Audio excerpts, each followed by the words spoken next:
أصدقاء الدحيحة من كل مكان في الجمهورية، أهلا وسهلا ومرحبا بكم في عالم الدحيحة مع الدحيح الكبير دكتور كورولوس ناروز. ازيكم يا شباب، عاملين إيه؟ يا رب تكونوا بخير. مجهز لك النهاردة يا صديقي أهم الأسئلة اللي إن شاء الله إن شاء الله إن شاء الله لن يخرج عن أفكارها امتحان 2026. أسئلة من العيار التقيل، أسئلة تسمعها من هنا وإن شاء الله إن شاء الله تدعي لنا وتقول الله يبارك لك. الأسئلة فعلا لمت كل حاجة. مجهز لك يا صديقي أهم أسئلة إن شاء الله موجودة على الباب الثالث. يلا بينا يا صديقي نحل مع بعض. ركز لي، صحصح لي كوباية النسكافيه بتاعتك وحصلني. يلا بينا نبدأ كده يا صديقي من الدرس الأول. مجهز لك شوية أسئلة حلوين. أول سؤال بيقول: أي المعادلات التالية تعبر عن تأين غير تام؟ تعالى كده أفكرك يعني إيه تأين غير تام. يعني التأين ده انعكاسي، يعني رايح جاي. طيب تعال نشوف. طب امتى تقول لي التفاعل ده رايح جاي؟ ده بيكون مع المواد الضعيفة او زي الاحماض الضعيفة او القواعد الضعيفة. طب نبدأ كده يا صديقي باول واحد، هيدروكسيد صوديوم. دكتور ده قوي، لا ما تكلمش عنه كده. طيب HCl حمض الهيدروكلوريك، لا ده قوي تأينه تام. طب جيم، ايوه حمض النيتروز، ده نيتروز، ده واحد من الاحماض الضعيفه. ده انا قلت لك النيتريت انيون النيتريت ده واحد من الانيونات الضعيفه. طيب تعال نكمل اللي بعده في التفاعل. خلي بالك هنا في راسب اسمه ايه؟ كبريتات باريوم. خلي بالك. طب مش كاتب لي وايه المشكله؟ ما انت عارف ان دي كبريتات باريوم. طب اذا هذا التفاعل تفاعل تام. تفاعل ايه تام؟ بسبب خروج راسب. طب فين يا دكتور التام؟ لا ده مش تام، ده انعكاسي، ده انعكاسي، ده انعكاسي. ايوه ده تام. ليه ده تام؟ لان تركيز المتفاعلات صفر، بمرور الوقت يبقى صفر. اذا هذه الاجابه الدقيقه والصحيحه. طيب تعالى نشوف ثلاثة في التفاعل. خلي بالك انا عايز اتكلم شويه عن التفاعل ده بقى. ايه التفاعل يهمنا قوي؟ ايه اللي في التفاعل ده يهمك يا دكتور؟ بص كده معايا. Mg 2 HCl طلع لك MgCl2 طلع غاز. هذا الغاز يقول لك ان التفاعل ده يا صديقي، هذا التفاعل تفاعل تام بسبب خروج الغاز. ده تام. طيب تعالى كده نشوف. اذا تام خلاص يبقى الانعكاسي غلط وانعكاسي غلط. طب هل هو تام سواء في اناء مغلق او اناء مفتوح؟ هنا بقى لازم افكر مع حضرتك واقول لك ايه. طب لو هو في اناء مغلق او هو يعني تعالى نتكلم الاول في اناء مفتوح. اناء مفتوح بمجرد خروج الغاز خلاص الغاز طلع. طب لو في اناء مغلق هسأل سؤال: هل الهيدروجين يستطيع انه يطير الام جي؟ يعني هل الهيدروجين يقدر يحل محل المغنيسيوم؟ لا ما يقدرش يا دكتور. يبقى التفاعل ده تام سواء في اناء مغلق او اناء مفتوح. مهمة جدا جدا جدا جدا انك تفهم الفكرة. ايه الفكرة؟ لو انا قفلت الاناء يعني الغاز معايا في الاناء، هل الهيدروجين عنده المقدرة انه يبدل المغنيسيوم؟ طبعا لا، مستحيل مستحيل، لان الهيدروجين اقل نشاط من المغنيسيوم. طيب تعال نكمل. ايوه كده تعال بقى نشوف. التفاعل بيقول لك اي التفاعلات السابقة يعد تفاعل تام. تعال بقى نشوف. احنا قلنا التفاعلات التامة يا اولاد هي تكوين راسب او تكوين غاز. طيب يلا بينا كده نبدأ ونقول. تعال كده يا صديقي هنا.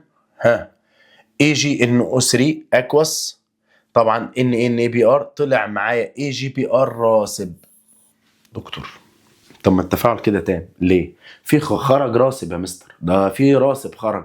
انت بتكمل ايه بقى؟ لا احنا كده مش هنكمل. يبقى اذا بمجرد خروج الراسب يبقى هذا التفاعل يعد تام. السؤال اللي بعده: كل مما يلي تفاعلات عكسية ما عدا. ركز بقى معايا. تفاعلات عكسية ما عدا. طالما عكسية ما عدا يعني هو عايز تفاعل تام.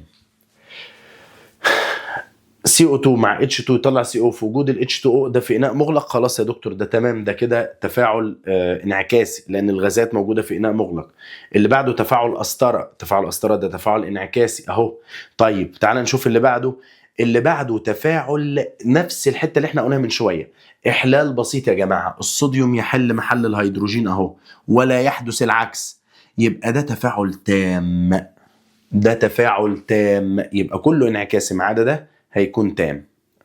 6. أي العبارات الآتية تعبر عن تفاعل كيميائي في حالة اتزان؟ الله الله الله الله الله. سرعة التفاعل الطردي دائما أكبر من سرعة التفاعل العكسي. هقولها مرة تاني. سرعة التفاعل لا، إزاي؟ ده احنا بنقول معدل التفاعل الطردي يساوي معدل التفاعل العكسي. لا، يبقى دي غلط. التفاعل ساكن دائما وليس متحرك. لا، ده تفاعل ساكن على المستوى المرئي وديناميكي على المستوى غير المرئي. تركيز النواتج والمتفاعلات يكون دائما ثابت. أيوة صح. في حالة الاتزان بيثبت تركيز النواتج والمتفاعلات. إجابة صحيحة. شوف 7 بيقول أي مما يعبر عن المخطط التالي. بص يا صديقي عن المخطط. بص كده، بص كده وركز معايا. لما تيجي تبص على التفاعل ده تقول له إيه؟ هقول له يا سيدي ما يردش، اقول له يا عم ما يردش. بس ركز بس قبل ما نقول الكلام ده. احنا هنا يا دكتور في حاجتين بيقلوا. مين بيقل يا ابني؟ السي بتقل والاي بتقل. السي والاي بيقلوا. بما ان السي والاي بيقلوا يبقى دول متفاعلات. خلاص، يبقى لازم المتفاعلات يكون فيها اي وسي. خلاص، يبقى اجابتك يا هتكون يا ب. طبعا دي غلط، دي غلط، يا اما د. ماشي، بس في ملاحظة تانية يا دكتور. هي ايه يا ابني الملاحظة؟ ان السي تركيزها اعلى من الاي، والتفاعل ده طب ما هو السي اعلى من الاي، السي اعلى من الاي صح. بس كمل كمل كمل بس. التفاعل ده غير تام. ليه غير تام؟ لان تركيز المتفاعلات لم يصل الى الصفر. طالما ما وصلتش للصفر يبقى ده غير تام، يبقى ده تفاعل انعكاسي، يبقى رايح جاي، يبقى لازم اعمله بسهمين. يبقى اجابتك هتكون الاجابه باء. اجابتك هتكون باء. اي التفاعلات الاتيه يعتبر هو الاسرع. الكلمه دي مهمه جدا جدا جدا ان انا احللها كويس يا جماعه. ليه؟ تعال الاول نشوف تفاعل تام عشان اقول لك هو الاسرع. طيب لما تيجي تتكلم معايا في تفاعل هو الاسرع نشوف تفاعل تام. طب اذا ده تفاعل تام نقدر عليه نتكلم عليه ان شاء الله، وده تفاعل نقدر نتكلم عليه لان في طبعا هنا في راسب وهنا كان في غاز. ده تفاعل قسطرة غير تام فاكيد مش سريع. تفاعل صدى الحديد ده كده كده بياخد وقت فطلعه بره الحسبانه اصلا. يبقى انت كده عندك حاجتين اتنين، يا اما الف يا اما باء. طيب بص بقى يا صديقي، تعال نتفق اتفاق. تفاعلات الإحلال المزدوج، الإحلال المزدوج اللي بيكون فيها تكوين راسب، التفاعلات اللي بتتم بين تبادل أيونات، هذه التفاعلات سريعة جدا، أسرع من تفاعلات الإحلال البسيط. يبقى يا دكتور خلاص كده التفاعل ما بين محلول ومحلول، اسمع دي، محلول ومحلول لتكوين راسب مفيش أسرع منها. دي تفاعلات يا ولاد بنسميها لحظية. مهمة جدا انك تعرف الكلمة دي. تفاعلات ايه يا اولاد؟ لحظية. كده تمام؟ تعال بقى نشوف اسئلة من الاسئلة المهمة جدا وهي اسئلة الدرس الثاني. تعال كده واحدة واحدة نركز مع بعض. عندنا بقى مسائل الكيسي، هجهز بها الآلة بتاعتي وانت كمان ركز كده والآلة بتاعتك يا جميل عشان عندنا شوية شغل محترمين. يلا بينا نبدأ. والسؤال الاول بيقول، بص كده يا صديقي السؤال بيقول لك ايه؟ سؤال بيقول لك التفاعل المتزن التالي عند درجة حرارة معينة. تمام، طبعا هو مدي لك قيمة الكيسي ب يعني 10 أس سالب 3 صح كده؟ موجودة مظبوط 10 أس سالب 3. عند الاتزان كان تركيز حمض الأسيتيك، تركيز الحمض أهو 5/10 مولر، وتركيز الكحول الإيثيلي 1/100 مولر. فين يا عم الكحول الإيثيلي؟ أهو 1/100 مولر. فإن تركيز أسيتات الإيثايل، الله عليك يا دكتور، الله عليك يا دكتور، هو بيسأل على تركيز أسيتات الإيثايل، هو بيسأل على دي. ماشي سهلة جدا. هتقول له ازاي يعني انت مديني قيمة الكيسي، خلاص ادي الكيسي بكام؟ الكيسي ب10 أس سالب 3. واحنا اصلا بيجيب الكيسي ازاي؟ حاصل ضرب تركيز المتفاعلات، سوري، حاصل ضرب تركيز النواتج على المتفاعلات. طيب حلو قوي. انا كده آلتي، اطلع آلتي يا جماعه، اطلع آلتي اهو. ماشي. طيب انت عندك النواتج بكام يا دكتور؟ النواتج اللي عند حضرتك غير معلومه، مجهوله، اكس. خلاص كده غير معلومه مجهوله اهو اكس. طب ما هتقول لي والميه؟ لا، الميه طالما ليكويد ما تتكتبش، ادي دي ب1 خلاص. طيب على حاصل ضرب تركيز المتفاعلات يعني 5/10 في 1/100. طبعا لما تيجي تحسب قيمة الإكس، خلاص يا دكتور الإكس يبقى دول في بعض أهو، يبقى 10 أس سالب 3. أيوة كده يا دكتور، ها اضربها في 5/10 في 1/100. طلع معايا يا ولاد 5 في 10 أس سالب 6. الإجابة هتكون ألف. أيوة مظبوط، إذا الإجابة ألف. تمام، تعال نشوف اللي بعدها. 4 دوارق متساوية الحجم وضعت بها الكميات المبينة في الأشكال الآتية. أنا بص الكلام بسيط جدا. طيب بص بقى يا صديقي، طبعا هو مدي لك 4 دوارق. لو جيت تبص في ال4 دوارق هتلاقي الآتي. أول دورة كان عندك قطعة الخرسين 2 جرام، مفيش مشكلة، بس تركيز الحمض 2/10 مولر. ماشي، دي مسحوق. طبعا يا ولاد لو أنا بتكلم هنا وهتقرأ ويقول هنا مسحوق وهنا مسحوق وهنا قطعة، بيقول لك فإن الترتيب الصحيح للتفاعلات حسب سرعتها تكون. بص يا دكتور مبدئيا كده أسرع 2 هما المساحيق، مسحوق ومسحوق. يا سلام بقى لو المسحوق ده يكون التركيز فيه عالي زي هنا اهو. طب يبقى أسرع 1 2 يلي 3. خلاص يبقى 2 أسرع 1 يلي 3. طب ما احنا كده خلصنا 2 و3. ها، وبعد كده اللي تركيزه عالي أوي بعد كده ده. يعني احنا لو بنرتب 2 و3، 1 اللي تركيزه 2/10، جبنا القطعة بعدين يعني، وبعد كده 1/10. يبقى الأول شفت مساحة السطح، كل ما يزيد مساحة السطح يزيد سرعة التفاعل، وده اللي شفته في المسحوق. ثانيا رحنا جايبين تركيز الحمض، خلاص يبقى إجابتك هتكون الإجابة ج. تعال نشوف اللي بعده. اللي بعده بيقول إذا علمت أن عدد مولات، سؤال قوي وسؤال مهم جدا جدا جدا جدا. إذا علمت أن عدد مولات PCl5 PCl3 Cl2 عند الاتزان على الترتيب. بص يا عم الحاج عشان بس ايه ما تتلخبطش، عشان بس هو بيقول لك كلمة على الترتيب دي بتبرجل الناس كلها. طب يبقى PCl5 ب800 من 1000، واللي بعده ادي هنا اهو 114 من 10000، وبعد كده 114 من 10000، يعني ماشية كده. وحجم الإناء 10 لتر، فإن قيمة الكيسي يا عم سهلة قوي. هي الكيسي تقول له الكيسي بتساوي حاصل ضرب تركيز النواتج. طب النواتج اهم، بس دي عدد مولات.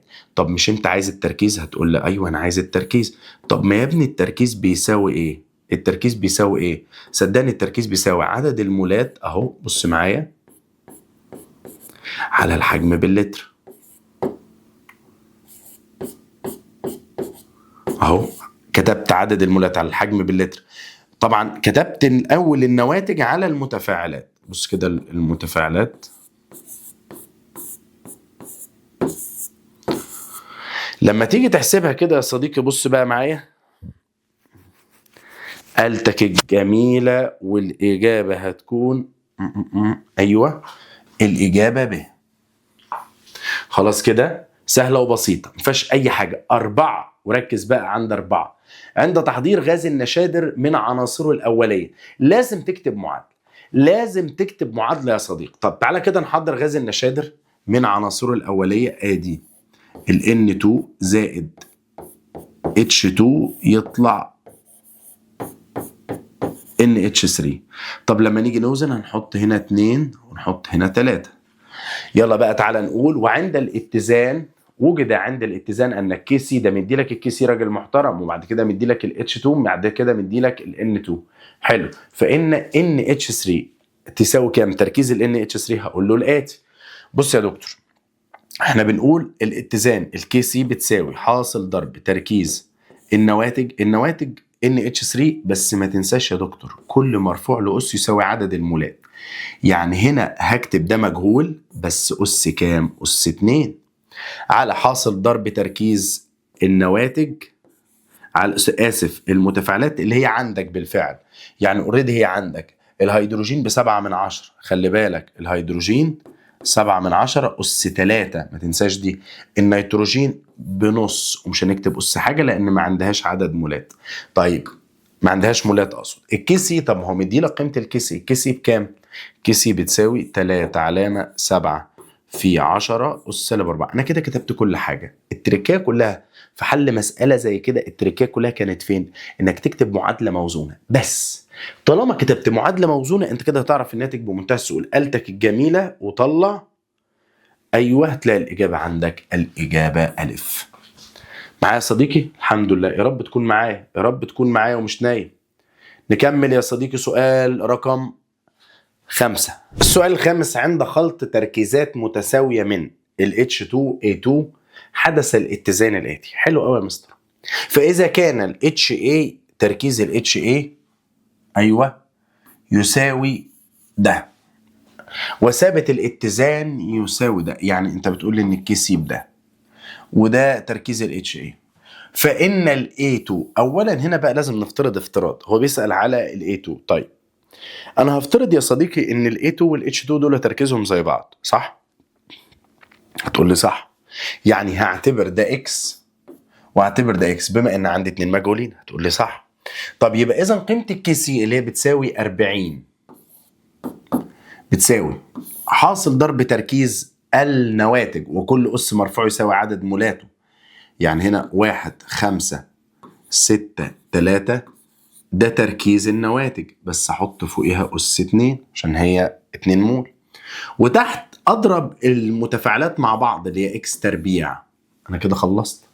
طب يا دكتور انا عايز قيمه الاكس عشان اطلع الاي 2. خلاص، ده انت على الاله الجميله بتاعتك عايز تعملها شيفت سولف، ما عندناش مشكله. حلها بطريقتك، ما عندناش مشكله. آلتك الجميله وتكون اجابتنا الاجابه الف. سؤال بسيط جدا، ويعني عايز اقول لك بنسبه كبيره قوي بيتكرر السؤال ده. تعال نشوف السؤال اللي بعده. الشكل البياني المقابل يمثل حالة الاتزان A زائد 3B، طلع 2C. ماشي. فتكون قيمة الكسي. أولا أنت ليه مديني الشكل ده؟ أكيد علشان أطلع أرقام. طيب لما تيجي تطلع أرقام يا صديقي، تعال نشوف التركيز عند الاتزان. أولا A بواحد من 10، يعني تركيز A 1 من 10. طب البي 3 من 10. بص أنا جبتهم من الرسمة. طب السي 2 من 10. خلصنا، طلعت البيانات من على الرسمة. فتكون قيمة الكي سي. طب ما الكي سي سهل، حاصل ضرب تركيز النواتج، كل أس مرفوع يساوي عدد المولات، أدي هنا أس 2، تحت على حاصل ضرب تركيز المتفاعلات اللي هي 1 من 10 في 3 من 10. ما تنساش عدد مولاتها 3، يبقى تبقى أس 3. أنا خلصت. تعال احسبها على الآلة بتاعتك، وبسيطة جدا وما فيهاش أي حاجات رزلة ولا تقيلة. هتكون إجابتك الإجابة باء. سهلة يا صديقي، أعتقد سهلة. 7. حلو أوي السؤال ده. بيقول لك إيه؟ في التفاعل I2 زائد H2 طلع 2 HI. فبيقول لك إذا كان ثابت الاتزان لهذا التفاعل 1.55%. 1.55%. أدي معلومة احنا أخدناها. 1.55. وتركيز يوديد الهيدروجين اللي هو ده اهو، فإن تركيز كل من الهيدروجين واليود على الترتيب، ما هما الاثنين طالما متساويين في عدد المولات يبقى تركيزهم هيكون زي بعض. خلاص تعال نشوف كده، يلا بينا. زي الفكرة اللي فوق بالظبط، خلي بالك. طب يبقى انت هتقول لي بقى انت عايز الكيسي. لا، الكيسي عندي. الكيسي بكام؟ ثابت الاتزان، ادي 1 علامة 5 5. حاصل ضرب تركيز النواتج. النواتج عندك هتبقى 1 0 3 5. خلي بالك التركيز ده لازم يبقى أس 2. طبعا I2 H2 قلت دي نسميها اكس تربيع. احنا بنقول للI2 الواحدة باكس والH باكس لان هما الاثنين زي بعض. يبقى انت عايز تجيب قيمة الI والH. فطبعا تعالى كده على الآلة الحاسبة، هتبقى بسيطة جدا لو هتعملها على الآلة بتاعتك، والإجابة تكون الإجابة ج. الاتنين متساويين. خلاص كده يا صديقي. سؤال واضح وسؤال صريح ما فيهوش اي مشكله. تعال نشوف بقى السؤال اللي بعده. السؤال اللي بعده بيقول 9. عند اضافه محلول، احنا سؤال 8. محلول حجمه 2 لتر يحتوي على 6 من 10 مول من ال HA و7 من 10 مول من ال POH. ماشي حلو. و1 مول من ال PA و100 ملي ميه. يبقى يا دكتور اللي انا فهمته بقى ان المحلول حجمه كله 2 لتر، صح كده؟ اه يا دكتور 2 لتر. يعني ده حجم المحلول، ده بجد، ويحتوي على 6 من 10 مول. طب ما انا اقدر اجيب لك بقى تركيز ال HA. تركيز ال HA هيكون عبارة عن ايه؟ 6 من 10 على الاتنين، وال POH 7 من 10، يبقى 7 من 10 تركيزه على الاتنين، لان احنا بنشتغل بالتركيزات من ال POH. و1 مول من ال PA، ال PA هيكون 1/2 اهو، مش انت اللي بتقول؟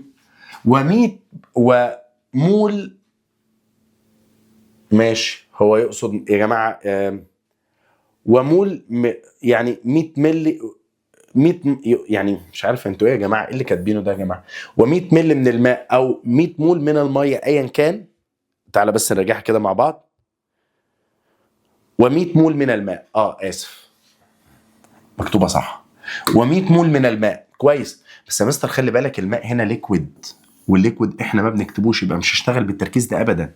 فان قيمه ثابت اتزان التفاعل السابق. انت عايز الكيسي، عناية يا سيدي، ادي الكيسي هتساوي حاصل ضرب تركيز النواتج نص على حاصل ضرب تركيز المتفاعلات، يبقى المتفاعلات 6 من 10 على الاتنين اهو، في 7 من 10 على الاتنين. لما تيجي تعملها بقى على الآلة الجميلة بتاعتك، قلنا المية بتتكتب ب1، المية هتعوض عنها ب1، فإن قيمة ثابت الاتزان لما تيجي تحسبها هتطلع معاك يا صديقي ب4.76%. وصلت. تعال نشوف سؤال رقم 9. عند إضافة محلول المادة Y إلى محلول المادة X ذات اللون الأصفر، أنا عندي اللون الأصفر دي وقفت، ذات اللون الأصفر الباهت، يبقى المادة دي FeCl3. تكون محلول له لون معين، وعند إضافة مزيد من المحلول للمادة Y لنفس التفاعل زاد اللون الناتج، فإن المادتين دي يا ولاد كان التفاعل اللي احنا أخدناه ما بين كلوريد حديد 3 وسيونات الأمونيوم اهو. فاكر يا صديقي لما كان ده بيبدل مع ده كده ويطلع يتكون سيوسين اللي هي سيونات الحديد؟ طب يا حبيب قلبي دي لما تطلع الاثنين دول مع بعض، يقول لك لما تزود ده يزيد اللون، كان بيزيد اللون الاحمر الدموي. طب ما الاجابه واضحه، الاجابه الف اهو، الاجابه الف. ايه المشكله؟ تعال نشوف اللي بعده. سؤال رقم 10، سؤال حلو. 10 نعم. السؤال بيقول لك ايه؟ في التفاعل N2O4 يطلع 2 NO2 عند إضافة المزيد من غاز N2O4. طبعا لو ضفت ده التفاعل يمشي كده، التفاعل يمشي طردي. حلو. يبقى إذا اللون البني المحمر هيزيد. حلو، صح يا مستر، يبقى اللون هيزيد. خلاص دي غلط ودي غلط. طب اللون يزيد وتظل قيمة الكيسي ثابتة ولا تزداد قيمة الكيسي؟ لا، الكيسي لا تتأثر إلا بتغير درجة الحرارة، يبقى إجابتك على طول هتكون ألف. 11 عند إضافة قطرات من حمض الهيدروكلوريك إلى النظام المتزن لمحلول مائي من حمض الخليك. لا، هنا بقى يجي بقى الطالب اللي بيفهم يقول لك لا، لازم أكتب معادلة. فلما نقول النظام المتزن بتاع حمض الخليك اللي هو CH3COOH، هو وصفه بأنه متزن، يبقى رايح جاي يطلع هنا أيون الأسيتات CH3COO زائد H موجب. حلو. هو قال لك هتعمل ايه؟ انت هتضيف قطرات من الهيدروكلوريك، يبقى انت هتضيف H موجب و Cl سالب، ده اللي انت هتضيفه. طيب تعالى بقى فكر معايا، عشان النظام ده يعني الشغل ده لازم يجي في الامتحان يا جماعة، لازم يجي في الامتحان. طيب انت كده حضرتك يعتبر زودت الهيدروجين الموجب اهو، هيدروجين زاد. يبقى لو الهيدروجين زاد التفاعل يمشي كده، يبقى زيادة نشاط النظام العكسي، صح؟ زيادة نشاط النظام عكسيا، النظام هيمشي الناحية دي، هيجي ناحية تكوين المتفاعلات، يرجع لورا، لأنك أنت زودت الهيدروجين أهو. ما هو ال HCl يتفكك في المية، يطلع هيدروجين و Cl، فطبعا التفاعل يرجع لورا. طيب تعال نشوف سؤال رقم 12. بيقول لك إيه؟ في التفاعل المتزن المقابل ماشي، حلو قوي التفاعل ده. عند اضافه قليل من خليط O2 و2N2 فانه ينشط في الاتجاه. الاول عشان افهمك، انت هتضيف اكسجين يعني ده هيزيد، ونيتروجين كمان هيزيد. بس لاحظ يا صديقي، علشان الزياده تبقى مؤثره في الاكسجين لازم على الاقل تضيف له 3 مول اكسجين عشان تبقى زياده قويه. طالما هنا في النيتروجين، بص النيتروجين قال لك النيتروجين انا هضيف 2 مول، طب ما الزياده عشان تبقى مؤثره عند النيتروجين هو ضاف ال 2 مول اللي احنا محتاجينهم. يبقى مين اللي عمل زياده مؤثره؟ الزياده المؤثره مع النيتروجين. يبقى لما تزود النيتروجين اهو، يبقى لو حطيت الخليط يبقى ده اللي هيأثر. يبقى ده كده التفاعل هيمشي ناحيته من ده لده. يبقى التفاعل هيمشي ايه؟ لازم يمشي عكسي، صح؟ اه يا دكتور، لازم التفاعل يمشي عكسي. طب ولما يمشي عكسي يزداد ال NH3 ولا يقل ال O2؟ لا طبعا ده هيزداد ال NH3 اهو، تفاعل رايح ناحيتها. السؤال اللي بعده واحد سؤال 13 من الأسئلة، بجد سؤال 13 أسئلة من الأسئلة الجميلة. بيقول لك إيه؟ في التفاعلين N2O4 طلع اتفكك أو تكون N2NO2، ماشي، ودي كانت الكيسي بتاعته، تمام. التفاعل اللي بعده قلب التفاعل. أنا شايف إن أنت قلبت التفاعل، صح كده؟ أنت كده قلب التفاعل. أنت كل اللي عملته إنك قلبت التفاعل. طب حلو، انت لما تيجي تقلب التفاعل النهارده عكسته في الكيس سي 2 دي، فان العلاقه الرياضيه بين ثوابت الاتزان. لما تيجي تقلب التفاعل الناحيه الثانيه فتقول له ايه؟ طيب كي سي زائد كي سي 2 هتساوي 1؟ لا، الاجابه دي خطا. كي سي 1 في كي سي 2 يطلع ب1، صح. تعالى افهمك ليه، لازم تفهم. تعالى افهمك ليه.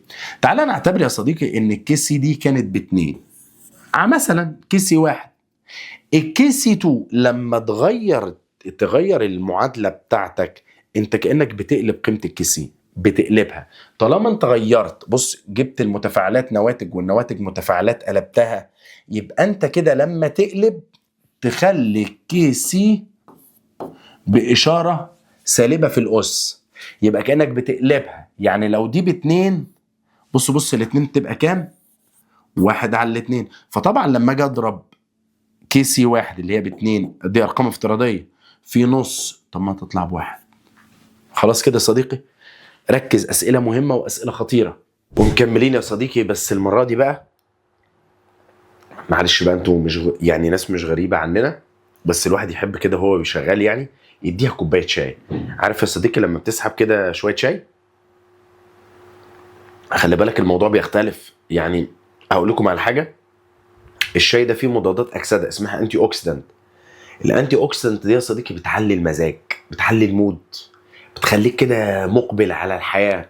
طبعا يعني في ناس بقى الاقبال على الحياه عندهم بيبقى غالي شويه، انا الاقبال بتاعي بسيط جدا. شويه شاي، اللي عايز شويه شاي الكاميرا اتفضل، اللي عايز شاي خفيف جدا، يعني لو حضرتك عايز انا ما عنديش اي مشكله. طيب نكمل بقى، وكل ما نحل حاجه صعبه ناخد بقى بلعه شاي بقى. بص بقى معايا، في التفاعل المتزن المقابل، ركز بقى في الاسئله هتتقل شويه. اولا يا صديقي لازم تعرف ان التفاعل ده ماس للحراره، عشان كتبنا كميه الحراره مع المتفاعلات، كويس، ومديلك قيمه الكيسي. يا سلام يا دكتور، ده انتوا ناس جمال قوي. واذا علمت ان تركيز الاي مديهولك، تركيز البي مديهولك، اي مال يمثل تركيز الاي بي المحتمل عند رفع، ركز، عند رفع درجه الحراره. طب الاول تعالى نحسب تركيز الاي بي. اولا يا ابني انت مش عندك علاقه زي الفل، الكي سي اللي هي ب 80 بتساوي ايه يا دكتور؟ كي سي بتساوي حاصل ضرب تركيز النواتج اللي هي 2 في 2 على حاصل ضرب تركيز المتفاعلات كل مرفوع لأس يساوي عدد مولاته. يبقى طالما اي بي مجهوله، خلاص متعوض عنها باكس، بس لازم احط فوقها اس كام؟ اكس تربيع. لما تيجي تحسبها بالظبط يا صديقي، ركز معايا، هتطلع معاك حوالي 22%. ده بالظبط هتطلع معاك 22%. تمام. طبعا الواد هيروح يحسبها يطلع لي دي، هقول له لا غلط، اهدى عليا. يعني تركيز الاي بي تركيزها بيساوي 22%. حلو قوي، ده تركيز الاي بي. طب يا دكتور ما هو قال لي برضه ركز، عشان كده بقول لك ركز. قال لك عند رفع درجه الحراره، هي ايه لازمتها دي؟ ايه فايدتها؟ حضرتك ده تفاعل ماس. لو انا رفعت درجه الحراره التفاعل يسير في الاتجاه الطردي، وطالما التفاعل هيسير في الاتجاه الطردي يبقى قيمه او تركيز الاي بي ده هيقل، لانه طردي. التفاعل مش طردي، فالتفاعل مش كده، فالاي بي هتقل. طب يا دكتور ما هو 22%، هقول لك لا انا عايز حاجه اقل من 22%. فطبعا اجابتك اقل قيمه هتبقى ايه؟ 1/10. ده اقل قيمه بعد ال 22%. فكره رائعه، دي فكره 2026 ان شاء الله. مساله جايه لك كده، يعني يا رب بقى تكون قدها وتجاوبها. يلا بينا سؤال رقم 2. برضو في من نفس الفكره، بيقولك في التفاعل المتزن المقابل A مع 3 مول من البي طلع 2 مول من الاي بي 3. طب التفاعل ده طارد ولا ماس؟ لازم تحدد. هو الدلتا اتش اقل من الصفر، يبقى ده طارد. ده تفاعل طارد للحراره. طارد للحراره يبقى بنكتب كميه الحراره هنا، ادي الهيت هنا اهو مع النواتج. اي التغيرات الاتيه يزيد من سرعه التفاعل العكسي. انا عايز التفاعل يمشي ازاي؟ كده اهو عكسي اهو. انا عايزه يمشي كده. عايزه يمشي ايه يا صديقي؟ يمشي عكسي. طب مبدئيا التفاعل الطارد تزود حراره يعني تسخن، التفاعل يمشي عكسي. خلاص يا مستر، يبقى كل التبريد ده غلط، نشيله. طب يبقى خلي بالك تسخين وتسخين صح. طب النقطه الثانيه، تقلل ضغط ولا تقلل حجم الاناء؟ تقليل حجم الاناء يعني زياده ضغط. طيب بص بقى معايا حضرتك دلوقتي، لو زودت الضغط بتقليل حجم الاناء التفاعل يمشي هنا طبعا 4 مول، 1 مول و3 يبقوا 4، وهنا 2 مول. عدد المولات في المتفاعلات 4، وعدد المولات في النواتج 4. لو انت زودت الضغط التفاعل يمشي طردي كده اهو. لو انت قللت الضغط فالتفاعل يمشي من عدد المولات القليل لعدد المولات الكتيره. يبقى بص ايه السهمين اللي ظبطوا معايا؟ التسخين، والنقطه الثانيه خفض الضغط. شكرا، اجابتي هتكون باء.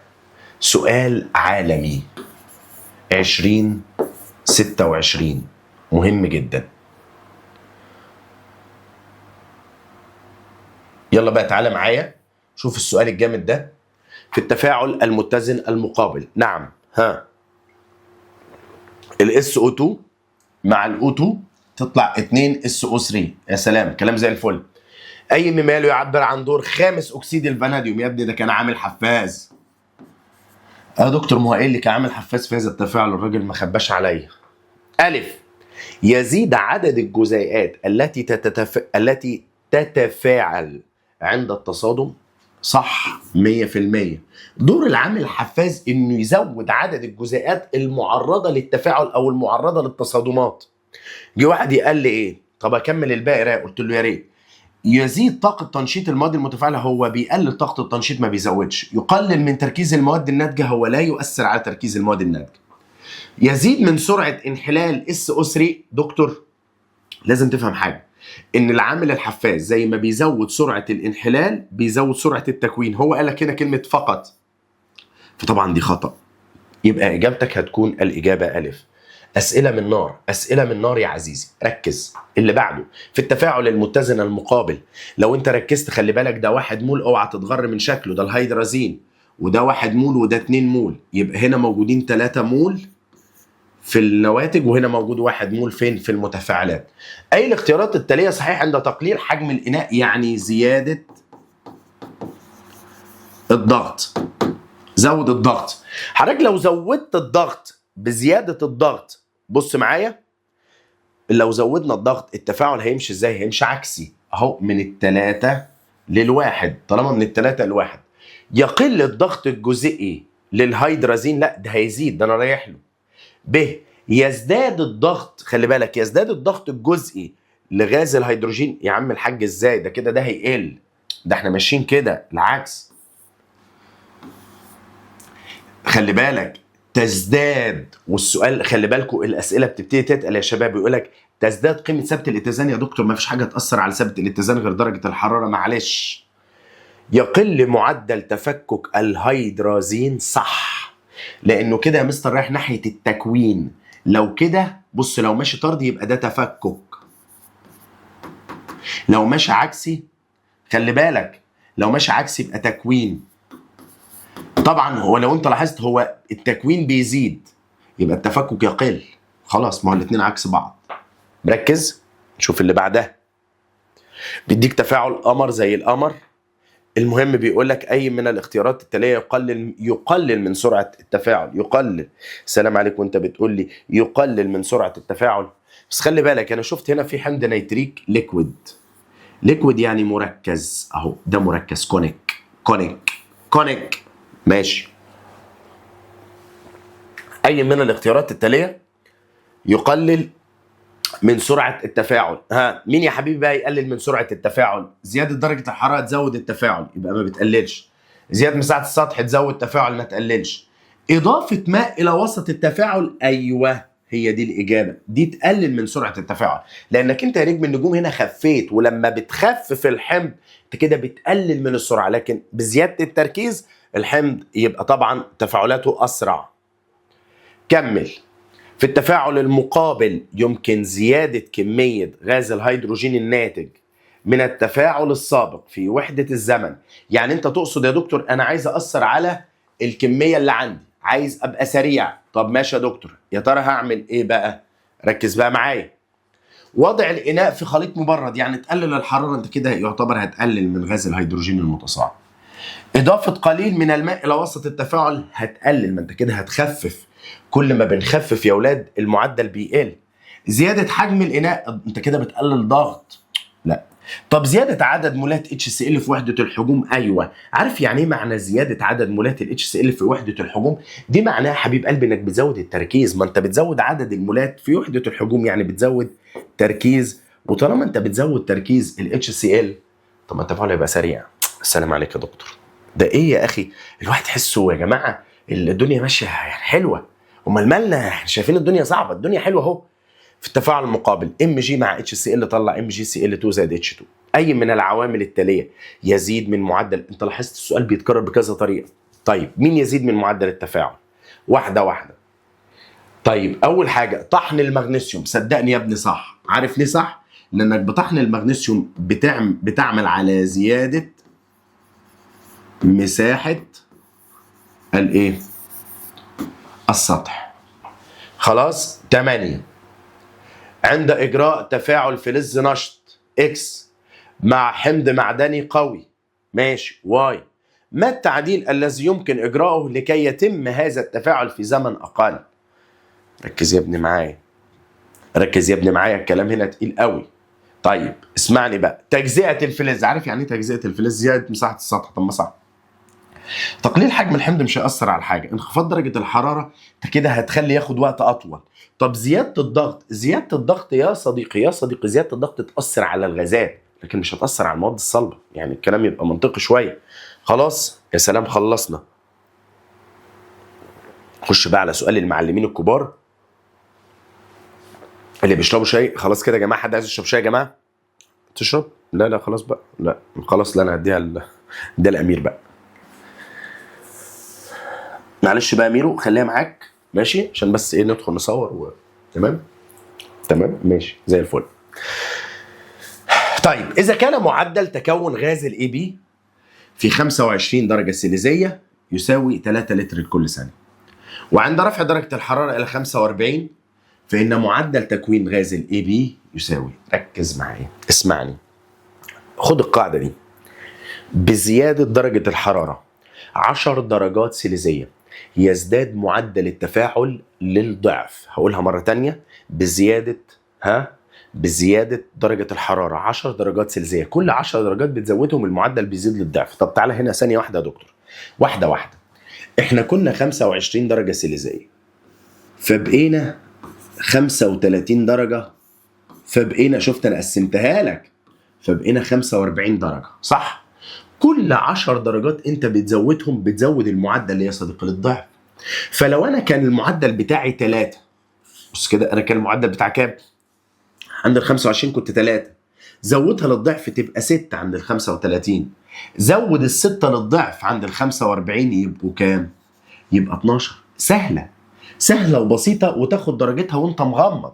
يبقى كل ما تزود 10 درجات المعدل يزداد للضعف. طيب سؤال رقم 10. في التفاعل المقابل N2O2 زائد انرجي، يبقى التفاعل ده ماس. يمكن زياده معدل تفكك اكسيد النيتريك. عارف يعني ايه زياده معدل تفكك اكسيد النيتريك؟ يعني انا عايز التفاعل يمشي عكسي.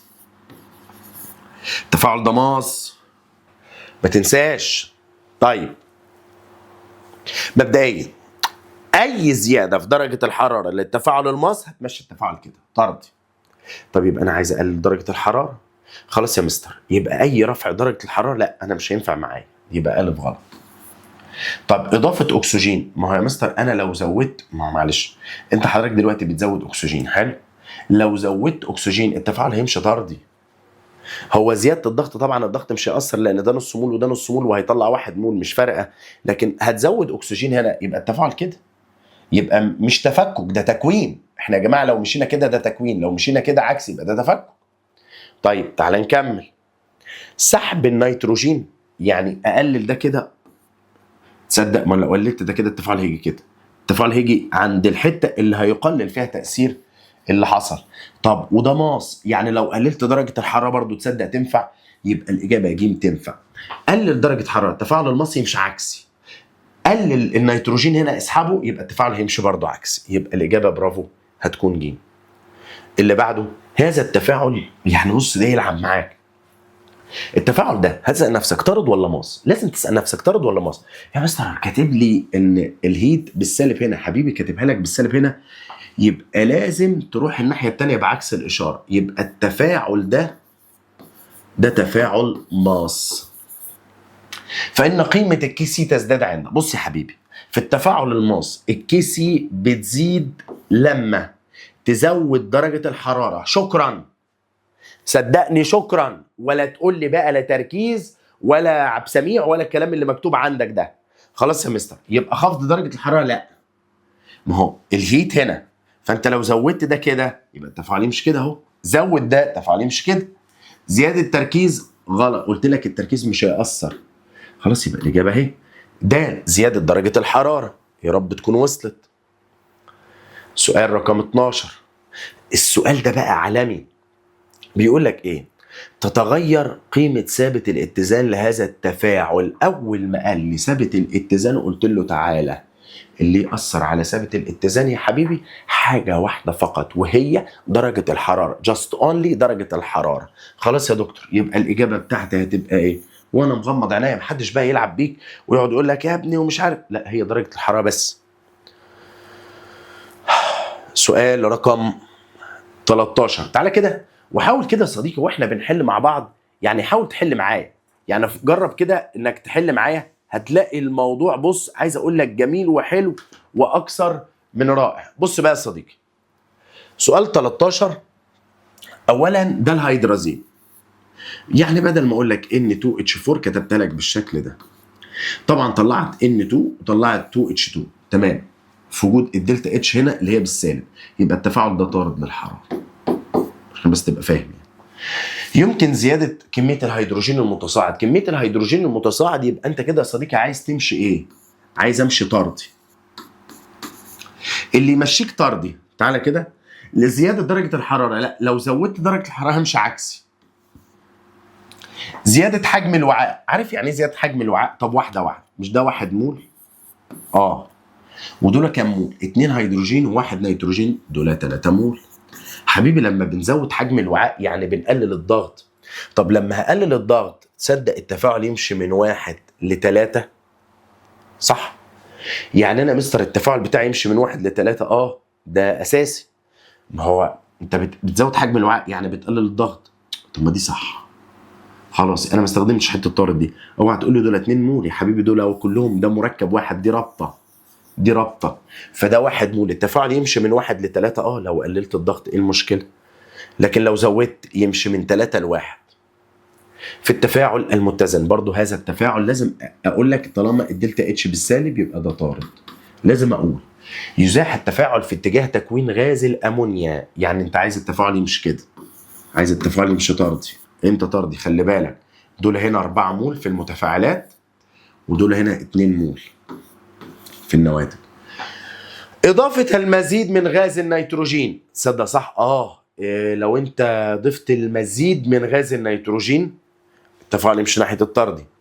وخفض درجة الحرارة، طب تصدق صح؟ ما أنا لو قللت درجة الحرارة، يعني قللنا درجة الحرارة، بص معلش اتلخبطنا، أولا التفاعل طارد الحرارة هنا، فأنا لو قللت ده، بص لو قللت ده أهو، بتقلل هنا، أنت بتقلل عند النواتج، فالتفاعل يمشي كده أهو. لو انت عايز تتعلمها صح اكتب كمية الحرارة طالما في التفاعل الطارد تكتب هنا مع النواتج. رحت انت مقلل ده، طب ما انت لو قللت ده التفاعل يجي لك كده.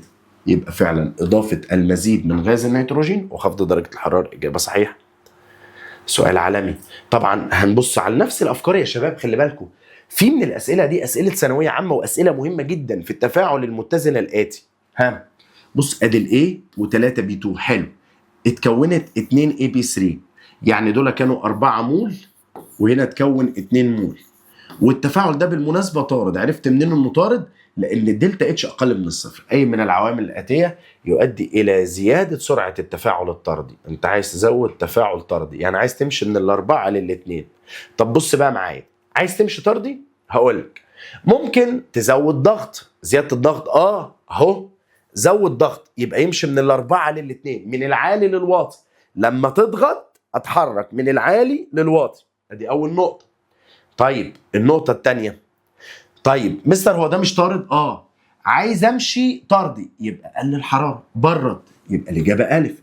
يبقى خلي بالك التفاعل الطارد بزياده الضغط والتبريد التفاعل يمشي طارد. خلاص كده. اهم حاجه نقطه التبريد يا جماعه، الطارد تزود له حراره يمشي عكسي، تقلل حراره يعني تبرد التفاعل يمشي طردي. معلومات مهمه جدا هقولهم مره تانية في ملاحظه. يبقى التفاعل الطارد بزياده الحراره وتقليل الحراره، زودت حراره التفاعل يمشي عكسي، طب قللت حراره التفاعل يمشي طردي. حاجات مهمه جدا جدا جدا جدا يا عزيزي، وركز. تعال نشوف اللي جاي يا رب استر. عندك هيدروجين مع كلور طلع 2 اتش سي ال والكي سي بتاعتها زي ما حضرتك شايف. انزل بقى تحت، عمل ايه؟ فان قيمه الكي سي في التفاعل، بص عمل ايه؟ قسم المعاملات على 2، نص هيدروجين نص كلور، طلع هنا 1 مول اتش سي ال. حبيب قلبي لما يقسم المعادله على 2، افهم بقى من فضلك، لما يقسم المعادله على 2 تعمل ايه؟ سهله وبسيطه جدا، سهله وبسيطه جدا. بص يا دكتور، تجيب الكي سي قيمتها وتحطها اس كام؟ اس نص. خلصت. يعني انت لو جبت الكي سي وحطيتها اس نص انت كده خلصت الكلام. طيب هات الكي سي كده وحطها اس نص. لو جبت قيمه الكي سي وحطيتها اس نص، جرب كده على الآلة بتاعتك، جرب ورد عليا بصفة. طيب بص معايا كده، يبقى يا دكتور انتوا معايا؟ او حد يمشي من هنا؟ طيب تك ترك ترك ترك، ادي الكي سي ماشي في 10 اس كام الاول؟ اس 32 تساوي الرقم ده. طب اعملها لي بقى، هات لي الانس ده كله اس نص. يا سلام يا دكتور، يا سلام يا دكتور. 1 انزل يا ابني تحت، حط 2 2 ايوه هو ده. الاجابه هتكون ج. خلاص كده يا صديقي، اعتقد الاجابات واضحه والدنيا زي الفل. تعالى بقى نشوف سؤال 17. ركز بقى في 17، عندنا فيها شغل وشغل محترم جدا. طيب بص بقى معايا، بيقول لك في التفاعل المتزن المقابل، اولا التفاعل ده يا صديقي عشان تبقى عارف ده طارد، عرفت منين طارد؟ كتبت كميه الحراره مع النواتج وقيمه الكي سي 4%. ماشي. اذا علمت ان، يا سلام ده انت مديني كل حاجه. ازاي يا دكتور يعني مديني كل حاجه؟ بص معايا يا ابني، بص معايا، الكي سي ب 4%، تمام. هو في مجهول فيكون N2. هو عايز المجهول ده عند رفع درجة الحرارة. ركز، مش بيديك حاجة لله وللوطن، مش بيديك حاجة كده ويقول لك خد يا ابني هات الدرجة. الناس دي يعني عايز اقول لكم بتطلع عينيكم عشان تديكم الدرجة، فانت لازم تشغل دماغك. ما هي يعني هو مش شغلش دماغه عليك. طيب ماشي، انا جبت الكيسي تمام ب4%. طب احنا بنقول حاصل ضرب تركيز النواتج، يبقى ال N2 دي ما اعرفهاش، يبقى اكس تربيع، اكس بس مفيش تربيع لان مفيش قدامها اي ارقام. طيب الهيدروجين ب2/10، يبقى فيه 2/10، بس خلي بالك الهيدروجين موجود عليها جنبها 2 مول، يبقى تترفع أس 2 على الهيدرازين. الهيدرازين اللي هي بكام؟ ب1/10. أنا كده خلصت. عايز أجيب المجهول ده. اعمل كده المجهول بتاعك، وادي عندك واحد شيفت سولف يا باشا زي العسل زي الفل. ماشي، يبقى تطلع معايا، ركز يا صديقي، ماشي، هتطلع معانا ال N2 اللي هي قيمة الإكس ب1/10. الواد على طول إيده هتروح عايز يختارها، أقول له أوعى تختارها. طب ليه يا دكتور ما اختارهاش؟ لأن أنا بقول لك عند رفع درجة الحرارة. عارف لما ترفع درجة الحرارة، ركز يا ابني، لما ترفع درجة الحرارة التفاعل الطارد التفاعل يمشي عكسي، يبقى كل التركيزات دي هتقل. يبقى أنا لو كنت 1/10 مش هبقى 1/10، أنا هقل عن 1/10. فلما تيجي تدور في دول مين أقل من 1/10، مفيش غير ألف 8/100. سؤال خطير جدا، أخطر كلمة فيه عند رفع درجة الحرارة دي بجد. طبعا كل الناس تعرف تحله، ولكن أول ما يقول له عند رفع درجة الحرارة يقول له ليه بس؟ ليه قلتها ليه بس؟ بتضيع الدنيا. طيب العلاقة التالية تستخدم لحساب قيمة الكيبي لتفاعل الماء. أدي الكيبي وادي التفاعل، ما عندناش مشكله. طبعا انا شايف انه حاطط فوق 1، معنى كده ان النواتج ماده صلبه او سائله.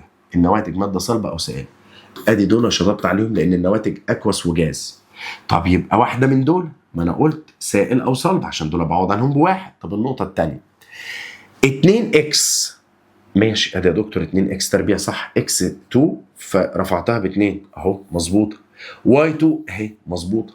فطبعا هختار ب. تقول لي طب ليه ما تختارش د؟ يلا ده كاتب لك على الواي انه سوليد. طالما هو صلب، هو صلب، طالما هو صلب، ركز معايا، طالما هو صلب يبقى الصلب ده يتكتب مكان واحد، ما تكتبش تركيزه. خلاص كده، يبقى الاجابه هتكون باء. 19 في التفاعل المقابل CO زائد Cl2 طلع CO وCl2، وضعت كميه من Cl2 في دورق به CO، تمام. وعند حالة الاتزان كان الضغط داخل الدورة 1.2. ثانية بس، عند الاتزان الضغط داخل الدورة كله 1.2. الله يخليك ركز. يبقى يقصد بيها ان الضغط الكلي كان كام يا صديقي؟ ايوه الضغط الكلي 1.2. طيب فبيقول لك اذا علمت ان الضغوط الجزئية للغازات الثلاث متساوية. طب خلاص، انت بتقول لي كان 1.2 الضغط الكلي، وزعها على عدد المولات، يبقى اكيد كل واحد كان ب4/10 اهو، كل واحد كان ب4/10. طيب خلاص 4/10 يا دكتور. طب تعالى بقى نحسب انا وانت الكي بي لما كل واحد ب4/10، يبقى تقول له حاصل ضرب تركيز او طبعا الضغط الجزئي للنواتج اللي هي ب4/10 على ايوه المتفاعلات. تعالى كده نحسبها مع بعض، سهله وبسيطه. خد شرطه الكسر، فوق 4/10 تحت 4/10 في 4/10، طلع معايا يا صديقي ب2.5. ايوه، يبقى الاجابه هتكون الاجابه بقى. خلاص كده، نشوف اللي بعده. سؤال جميل، سؤال خطير اللي بعده، خلي بالك منه. سؤال بيكهرب ويعور، سؤال يوديك في حته تانية. في التفاعل المتزن المقابل Br2 زائد H2 اتحولت ل 2HBr. اذا كانت ضغوط الغازات الجزيئيه او الجزئيه للبروم والهيدروجين وبروميد الهيدروجين هي على الترتيب نص ثانيه. نبدا بس للبروم، يبقى البروم بنص، هيدروجين ب1، بروميد الهيدروجين ب1.5. فإن ثابت اتزان تفكك بروميد الهيدروجين لعناصره يساوي واحدة واحدة عشان فيها كلام. الاول دي معادله تكوين، خلاص كده. طب تعالى احسب لي التكوين. انا هشتغل معاك بالتكوين يا دكتور، انا هشتغل معاك المعادله عاديه بالتكوين واللي كل الناس هتعمله، حاصل ضرب تركيز النواتج. طب ما يا دكتور النواتج نص مرفوع لها، صح كده؟ اسف، بروميد الهيدروجين بواحد ونص، اهو بروميد الهيدروجين بواحد ونص ارفع اس 2، يبقى واحد ونص الضغوط الجزيئيه، يبقى نعملها في قوس بقى، اس 2 تحت بقى. ها، البروم بنص يا سيدي، انا ما عنديش مشكله، ادي البروم بنص، في الهيدروجين بكام؟ بواحد. انا كده خلصت. يبقى هتقول لي بص، خد شرط تكسر كده، واحد ونص ارفع اس 2 على نص، طلع معايا باربعة ونص. اوعى تختارها، دي طالعه باربعة ونص، بس ركز يا دكتور، أربعة ونص ده اسمه ثابت. ثابت ايه يا دكتور؟ ده ثابت تكوين الاتش بي ار. انا حسبت ده انه ده نواتج، بس انا مش عايز تكوين، انا عايز تفكك. تفكك يعني تقلب المعادله، يبقى دول نواتج وده متفاعلات. مش هو عايز تفكك؟ يبقى ده يرجع لورا كده. طب ما تيجي اقول لك على سر، ما تيجي نعملها العكس المقلوب. بص يا صديقي، لو هو قلب المعادله خلى المتفاعلات نواتج والنواتج متفاعلات ومدي لك قيمه الكيسي، يبقى تقول له بس اقلب الكيسي، يبقى الكيسي بتساوي، بص الكيسي هتساوي ايه؟ واحد على الرقم اللي انت قلته ده، واحد على أربعة ونص. شكرا، صدقني شكرا، ولا هسألك ولا هقول لك انت عايز مني ايه. واحد على أربعة ونص يا صديقي لما تيجي تحسبها هتلاقيها 22 من 100. سهلة، مفيش أي حاجة. كل اللعبة اللي فيها إنه قال تفكك وليس تكوين. قال لك تفكك يبقى تقلب المعادلة. في التفاعل المقابل مدي لك تفاعل، أدي قيمة الA ودي الB.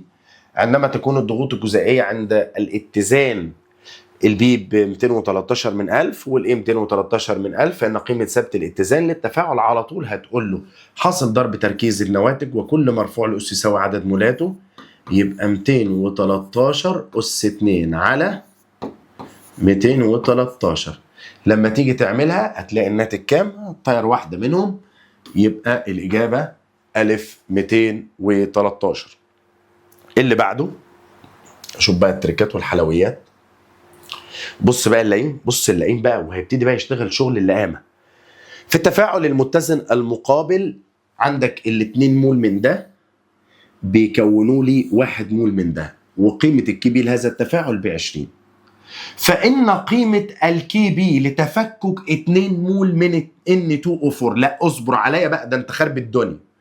عارف يا صديقي، هو بيقول لك انا عايز 2 مول من ده بس يتفك مش يتكون، ده تكوين. افهم، بص ده كده بيتكون، كده انا رايح اكونه، لا انا عايز افكه. خلاص انت عايز 2 مول، هضرب المعادله دي في 2 اهو، ضربتها لك يا سيدي في 2، وكمان قلبت اتجاه المعادله. بص قلبت اتجاه، لما تضرب ده برضو في 2 يطلع 4 NO2. انا قلبت اتجاه المعادله. خلي بالك انا عملت مصيبتين اتنين. ايه المصيبتين؟ واحده. اول مصيبه يا ابني انا قلبت اتجاه المعادله. يبقى ثانيه واحده كده، مبدئيا الكي بي حطها اس سالب 1، ده مبدئيا، يعني اي قيمه للكي بي حطها اس سالب عشان قلبت المعادله. طب قلبت المعادله وضربت في 2، ارفع الاس 2. يبقى الكي بي اس سالب 2. شكرا. طب يا دكتور خلي بالك، يبقى هنعمل ايه بقى دلوقتي؟ يبقى الكي بي عندك قيمتها كانت بكام؟ ب20. 20 اس سالب 2. الله عليك يا دكتور. طبعا ما تقوليش جبتها منين اس سالب 2. السالب ده عشان قلبت اتجاه المعادله، الاتنين علشان ضربت المعادله كلها في 2 فرفعت الاس 2. خلاص. طيب تعالى بس اديك نشوف. يبقى كده اجابتي تبقى ايه وانت مغمض؟ تحسبها على الاله تطلع معاك جيم على طول. طيب تعالى نشوف اللي بعده. 23. الله بص لعب معانا نفس اللعبه. خلاص ايه المشكله؟ الكي بي بص دي ب 13 من 1000 ماشي. بص بقى يا صديقي هو عمل ايه؟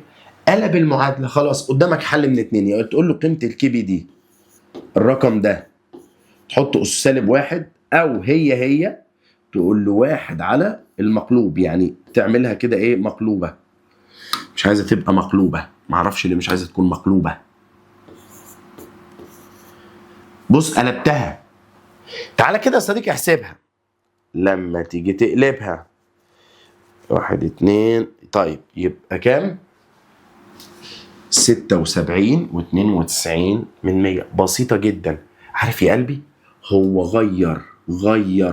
غير بص جاب المتفاعلات نواتج والنواتج قلبها متفاعلات. سؤال جامد جمودة، سؤال جامد جمودة هيعمل لي حموضة. يلا يا قلبي يلا يا صديقي سؤال 24. ده احنا بص التقيل كله جاي، التقيل كله جاي. اسئله بص هتنزل هترف فوق دماغك، شغل عالي قوي. 24 في التفاعل المقابل. ايوه ايه اللي حصل؟ اولا دي 2 مول ميه طبعا، ادي الاكسجين، وادي هنا 2 مول ميه برضو تاني.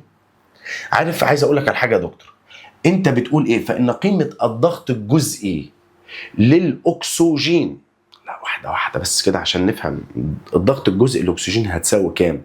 طبعا الواد اللي بيفكر فاهم ومتيقن ومدرك انه يا دكتور يا حبيب قلبي ان احنا عندنا معادله بتقول اولا ده بواحد وده بواحد، كل ما هو ليكويد بواحد. حلو.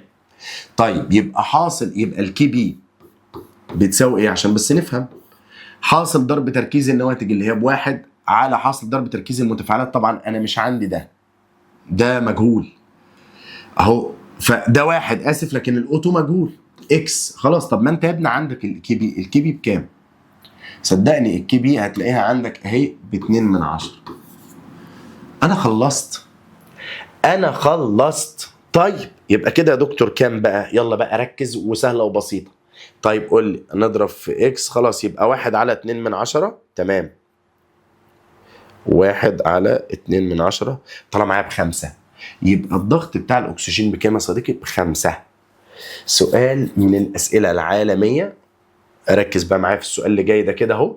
25 من التفاعل المتزن المقابل، انا مدي لك قيمه الكي بي زي الفل اهو، خلي بالك وكله زي الفل، غاز فيبور.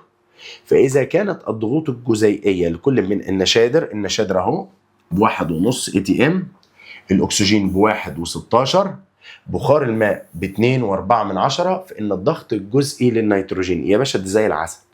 ايه المشكله فيها؟ عندك حاجه واحده ناقصه، تعالى كده نشتغلها مع بعض ونقول.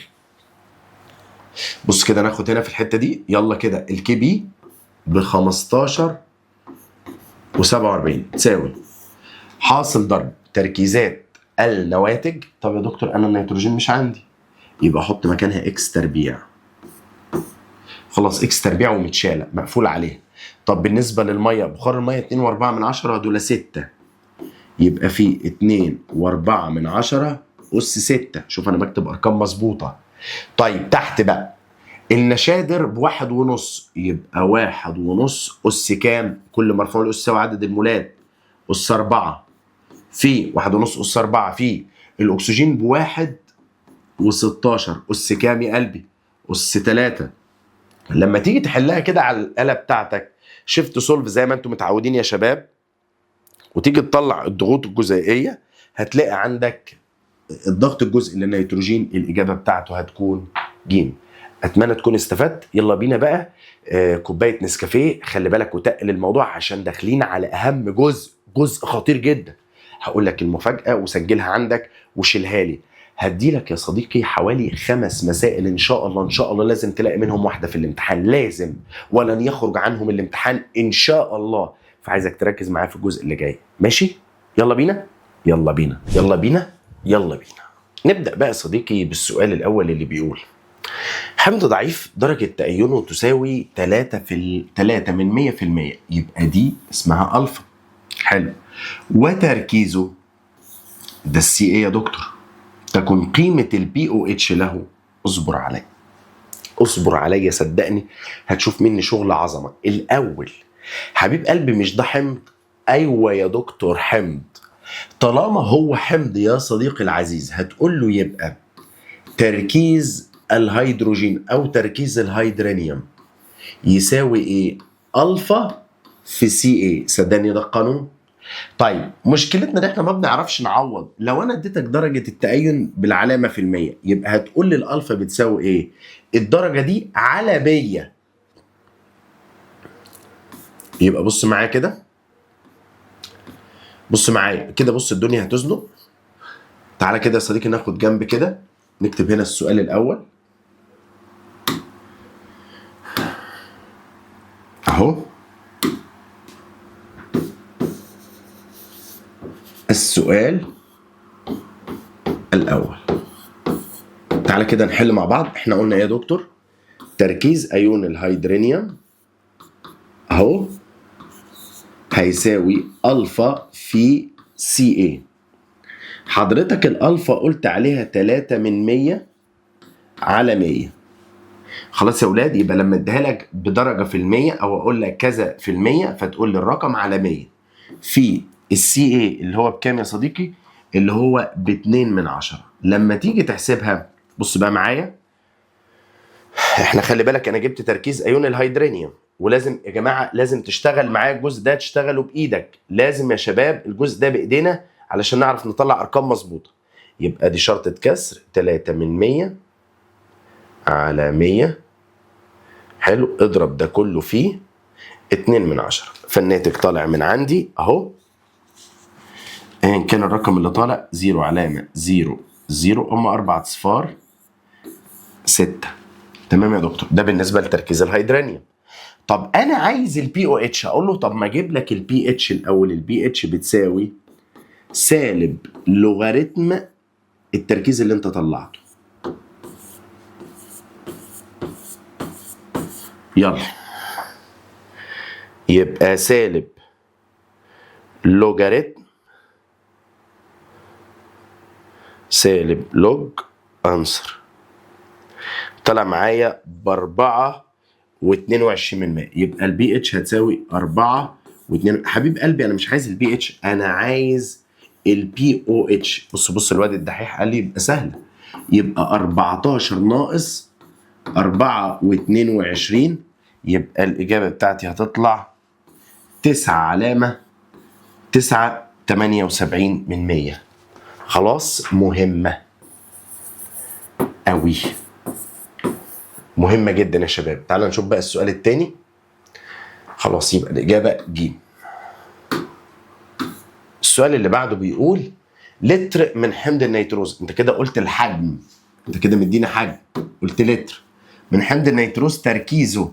طبعا انت مديني التركيز يبقى دي السي اي.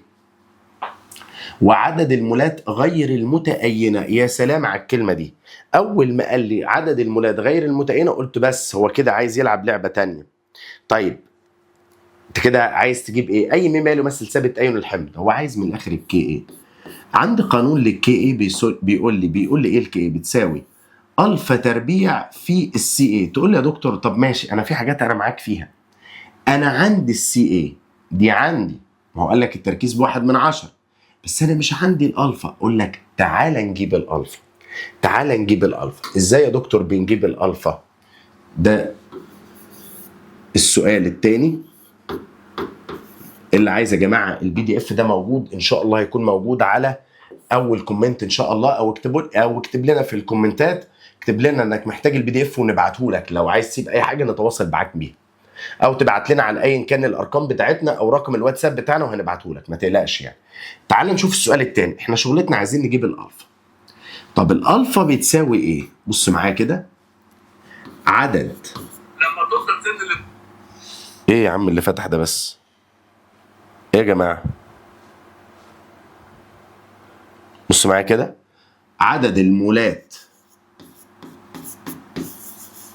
المفككة على عدد المولات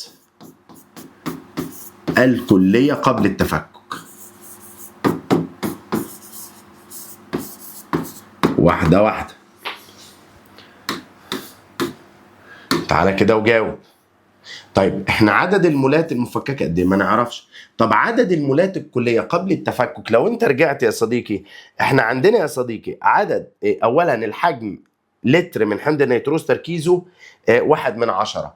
طب لو انا عايز اجيب عدد المولات، ما هو عدد المولات الكلية بتساوي التركيز اللي هو 1/10 في 1 اللي هو الحجم اللتر. يبقى بكام يا صديقي؟ 1/10. يبقى عدد المولات قبل التفكك بكام؟ ب1/10. طب انت جبت عدد المولات قبل التفكك وهو مديلك عدد المولات المتفككة، لا الغير، وهو مديني الغير متفككة. طب انا اقدر اجيب المتفككة اهو، اقدر اجيب عدد المولات المفككة. عدد المولات الكل 1/10 ناقص عدد المولات، خلي بالك، اللي هي لم تتفكك، هو كان مديها لك في المسألة 0.933 اهو. تعالى كده يا صديقي نحلها. يبقى 1/10 ناقص علامة 0.933 يبقى هتساوي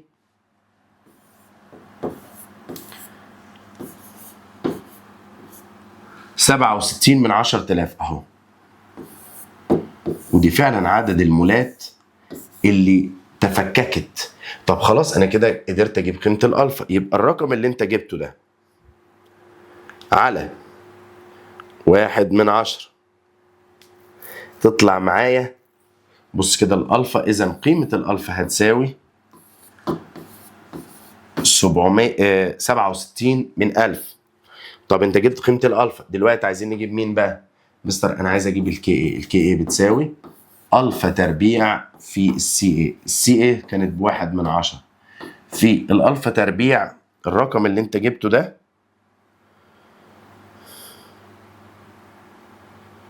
الرقم ده يا ولاد تربيع اضربهولي في 1/10، يعني بالظبط طلع معايا 4.5 في 10 أس -4. يبقى 4.5 في 10 أس -4. ودي يا ولاد تبقى الإجابة بتاعتنا 4.5 في 10 أس -4. فين الإجابة دي يا دكتور؟ 4.5 في 10 أس -4 أهي. حل بإيدك، لازم تحل بإيدك. تعال نشوف السؤال اللي بعده. بيقول عند إضافة قطرات من محلول هيدروكسيد الصوديوم للتفاعل المتزن التالي. انت حضرتك ضفت هيدروكسيد صوديوم، انت متأكد؟ بص يا دكتور، هيدروكسيد الصوديوم لما بيتفك يديني OH سالب وNA موجب. حلو. طيب بص بقى اللي هيحصل، وركز يا صديقي شوف ايه اللي هيحصل. انا ضفت لك بالظبط NaOH، ولكن دلوقتي عايز اعرف ايه اللي هيحصل. اللي هيحصل كالآتي: الOH دي هتسحب الهيدرونيوم عشان يكون لي الميه. يبقى التفاعل هيمشي ايه؟ هيمشي طردي. هيمشي طردي يبقى هيمشي كده، يبقى يزداد تفكك الحمض، صح؟ يبقى دي غلط ودي غلط، هو هيمشي كده. يبقى دي تنفع ودي تنفع. طب يا صديقي احنا حطينا قاعدة قوية، طب ملاحظ حطيت قاعدة. طب القاعدة وجودها على الحمض هيعمل ايه؟ ده هيرفع من قيمة البي اتش. يبقى الإجابة تكون ألف، مش هيقلل. عارف لو يقلل البي اتش يبقى انت كأنك حطيت حمض، لكن بمجرد ما حضرتك حطيت قاعدة، القاعدة يا صديقي بتزود البي اتش. ماشي. سؤال رقم 4. سؤال رقم 4 ده انت بقى لو معلم بقى كده تقعد وتتسلطن وتجيلي، عايزك في مشوار. إذا كان نعم الكي اس بي بالرقم ده للملح X2Y عند درجة حرارة 25، فأي مما يمثل كتلة الملح الذائبة في 100 مل من محلوله المشبع عند نفس درجة الحرارة. ده سؤال عالمي هكتب عليه امتحان. الفكرة دي هتتكرر في امتحان 2026. ده بجد يعني انا يا جماعه محتاج حد يكتب ورايا كده يا جماعه السؤال ده جاي في الامتحان، عشان لما السؤال ده يجي في الامتحان اقول لك ان انا قلتها لك اهي. حبيب قلبي، اولا انت عايز مني ايه؟ قال لك انا عايز كتله الملح. طب الاول هقول لك على حاجه، الملح ده اسمه X2Y. الملح ده على اعتبار ما يتأين منه هيكونوا 2X زائد Y. حلو دكتور، انا فاكر حضرتك قلت لنا ان درجة الاذابة لده هتكون اس، ودرجة الاذابة عند ده هتكون 2 اس، ودرجة الاذابة عند ده هتكون اس. هو بيتكلم عايز كتلة الملح، يبقى هو بيتكلم على ده. طيب الاس دي هنا تمثل درجة الإذابة والتركيز. يبقى التركيز بتاع ده اس، التركيز بتاع ده 2 اس، التركيز بتاع ده اس واحدة. يلا تعالى كده يا دكتور قول لي، لو انا عايز اجيب الكتلة، بص الكتلة بتساوي ايه؟ بتساوي التركيز في الحجم باللتر في الكتلة المولية. حضرتك التركيز بتاعك انت جايبه، هل موجود؟ لا. ثانية يا دكتور، هتجيبه ازاي بقى التركيز؟ سهلة وبسيطة. الملح يا دكتور انت عايز منه الاس الواحدة، والملح ده صيغته x2y. الاكس2y على طول وانت مغمض، ده من النوع بنسميه AB2. بتاخد على طول يا دكتور الجذر الثالث، جذر 3، وتقسم على 4 الكي اس بي، يبقى 8 علامة 7 5، كل ده عشان تجيب الاس. يبقى 8 علامة 7 5 في 10 أس سالب 11 على الأربعة، وخد الجذر بالشكل ده. طيب يلا بقى كده، يبقى احنا كده هناخد شيفت جذر، خد يا صديقي كده بسط ومقام، 8 علامة 7 5 في 10، فين يا جماعة؟ في 10 أس سالب 11 يا حبيب قلبي، تحت على 4. طلع معايا بالرقم ده، ايا كان الرقم اللي طالع معاك. طيب ده التركيز اهو، يبقى ده التركيز. هتاخد التركيز اللي انت طلعته اللي هو اس ده بالظبط، وهتضرب، هنضرب في الحجم باللتر. يا دكتور ده مديني 100 مللي، لا حول لي ال 100 مللي اللتر، يبقى تقسم على 1000 يبقى 1/10. في الكتله الموليه اللي هو مديها لك، معلش بقى الكتله الموليه احنا مش كاتبينها هنا، بعتذر، هي الكتله الموليه يا اولاد 248، دي الكتله الموليه اللي هي x2y، دي الكتله الموليه، دي الكتله الموليه. تمام، يبقى ده يا مستر الكتله الموليه، يبقى هضرب في 2 8 4. طبعا انت معاك التركيز من الآلة الحاسبة على طول عشان ما نبوظش الدنيا، في 1/10 في 248، يبقى الإجابة معاك أيوة بالظبط كده، طلع معايا 7/1000. يبقى الإجابة 7/1000 جرام. هذا سؤال امتحان بنسبة 100%، ده سؤال امتحان بنسبة 100%. Don't speak with me، don't speak with me. السؤال ده يا شباب سؤال عالمي، امتحان 2026. نكمل. 5، أي من المعادلات التالية. مالها يا دكتور؟ مالها المعادلات التالية؟ بيقول لك أي الاختيارات من المعادلات التالية، أي من الاختيارات يعبر عن أرقام المعادلات التي تتضمن اتزان أيوني. يبقى عندك حمض أو قاعدة ضعيفة، ده حمض ضعيف غير تام التأين، يبقى ده معايا. 2، لا ده حمض قوي، ده حمض النيتريك، ده مش معايا، ده تم التأين. HCl ده حمض قوي تم التأين. H2CO3 يا سلام، ده ضعيف غير تام التأين. خلاص أنا خلصت، ده غير تام وده غير تام، يبقى الإجابة ألف. خلاص كده. طيب سؤال رقم 6، أي الاختيارات التالية يعبر عن ناتج قسمة BH لمحلول كربونات صوديوم؟ ثانية واحدة. قال كربونات صوديوم حبيب قلب البي اتش بتاعته عالية، ده بي اتش مرتفع. طب ليه؟ عشان ده يعتبر مشتق قاعدة في صوديوم، الصوديوم البي اتش بتاعته عالية. على محلول كلوريد بوتاسيوم ده متعادل، فالبي اتش بتاعته ده نفترض يعني ان البي اتش ده متعادلة، فنقول لو اللي فوق البي اتش بتاعته عالية فاللي فوق ممكن يبقى 8، واللي تحت يا سيدي قول 7. انا بدي ارقام افتراضية لان اللي تحت متعادل، جاي من حمض قوي وقاعدة قوية، يبقى إذن الإجابة أكبر من الواحد. كبير على صغير زي ما تعودنا، الإجابة هتكون إيه يا صديقي؟ أيوة أكبر من الواحد. اللي بعده، عند إضافة قطرات من حمض إلى الماء النقي. حلو، أي الاختيارات التالية صحيح؟ ركز، أنت ضفت قطرات من حمض إلى ماء نقي. طيب بص بقى معايا، والكلام خلي بالك يا أولاد هنا مهم أوي، مهم أوي إنك تفهم.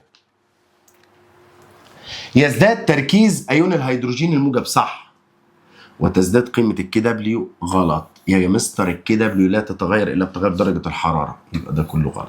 ب تزداد قيمه البي او اتش، صح، لان البي اتش هتقل فالبي او اتش هتزيد، صح، وتظل قيمه الكي دبليو ثابته، صح، ما انا قلت لك الكي دبليو لا تتغير الا بتغير درجه الحراره. سؤال من الاسئله العالميه اللي فيها لعب، سؤال رقم 8، محلول مشبع من الماده XOH2، قيمه البي او اتش له تساوي 4، فان حاصل الاذابه له تساوي كام؟ اسمع يا صديقي، اولا بص على الملح ده وشوف صيغته XOH باي 2، دي صيغته XOH باي 2. يا دكتور حضرتك بتقول XOH باي 2، حصل. الصيغه دي يا اولاد زي صيغه الملح AB2.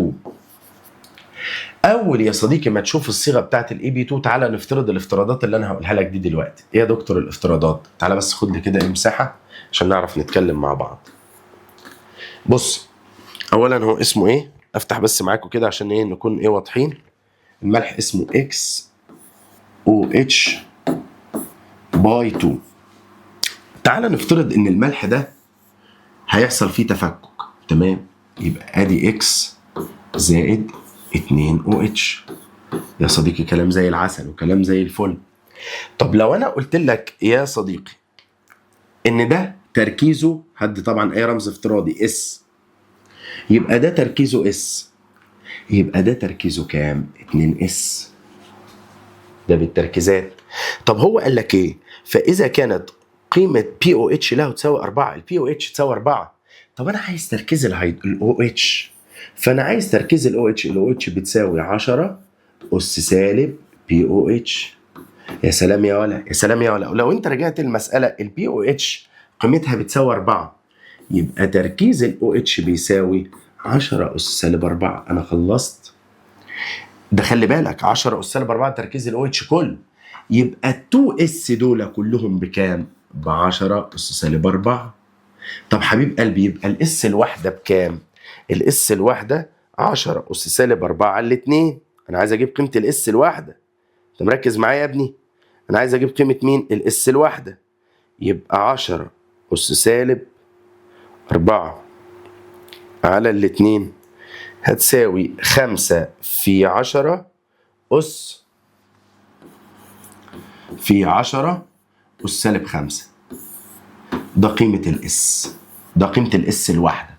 طب ما انت جبت قيمه الاس، فاكر يا صديقي كنا بنجيب الكي اس بي ازاي؟ الكي اس بي، بص تعالى افكرك بس الكي اس بي هتساوي ايه. بص، حاصل ضرب تركيز النواتج. احنا ما كناش بنكتب ده خالص، ده ما بيتكتبش، احنا بنكتب النواتج.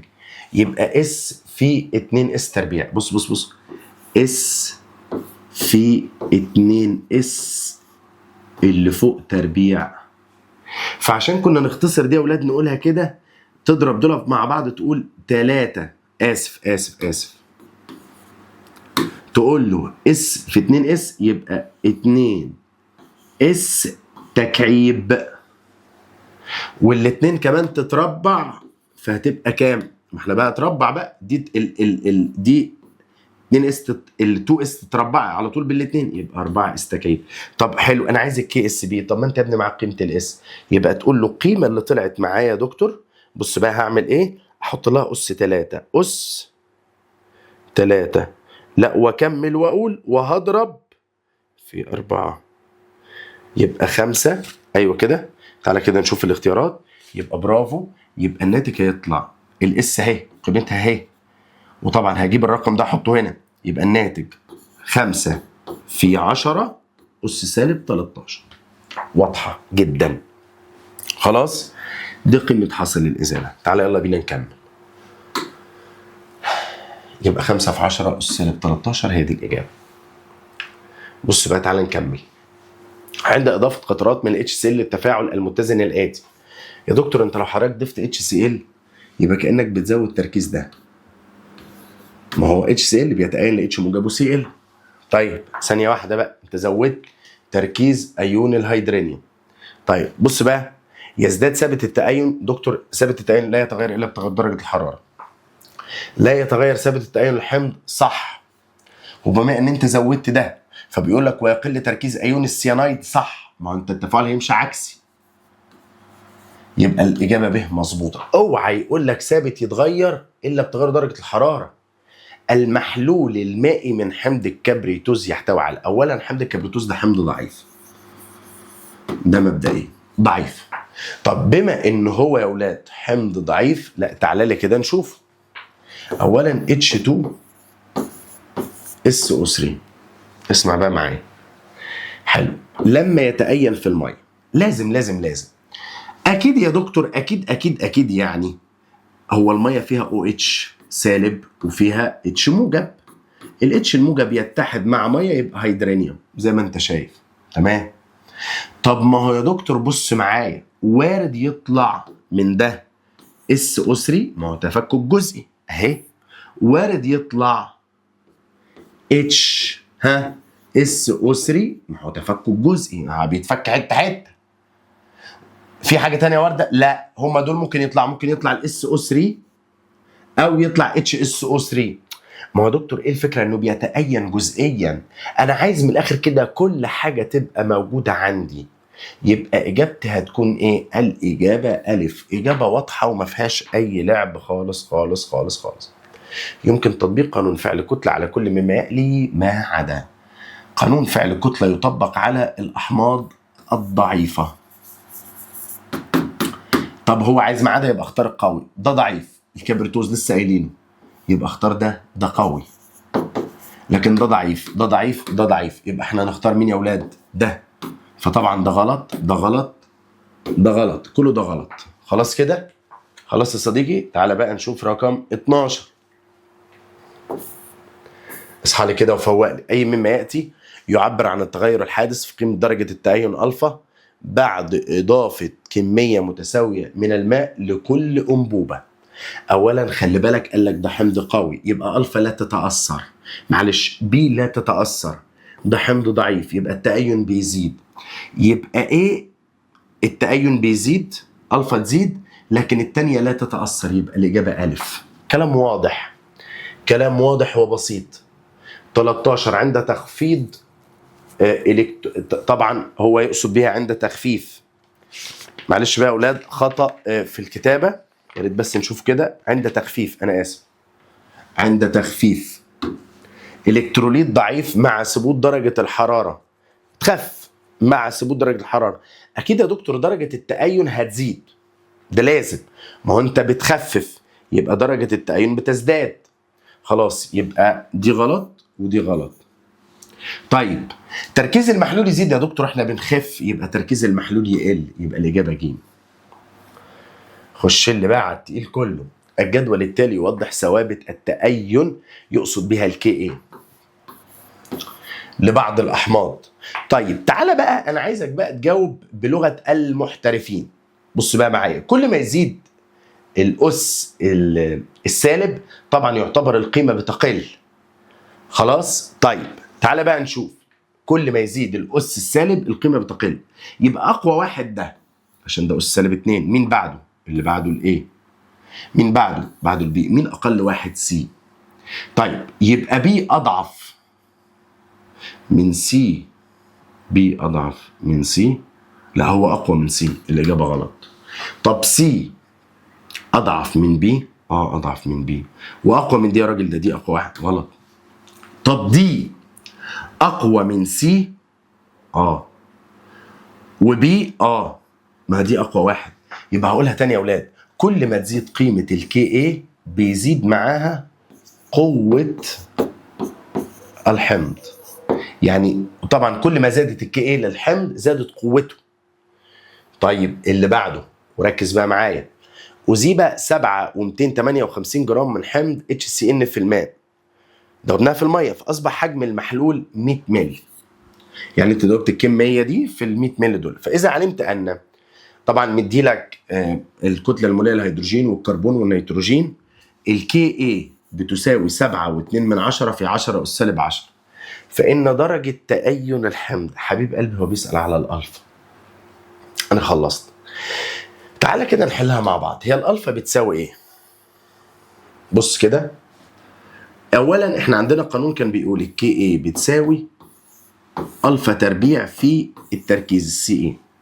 طيب هو عندك ايه هنا؟ هو طبعا بيسأل على الالفا، يبقى الالفا هتساوي جذر كي ايه على سي ايه. ماشي. طيب يبقى خد الجذر وتعالى كده اتكلم معايا. قيمة الكي ايه بتساوي ايه يا دكتور؟ كي ايه بتساوي 7.2 في 10 أس سالب 10.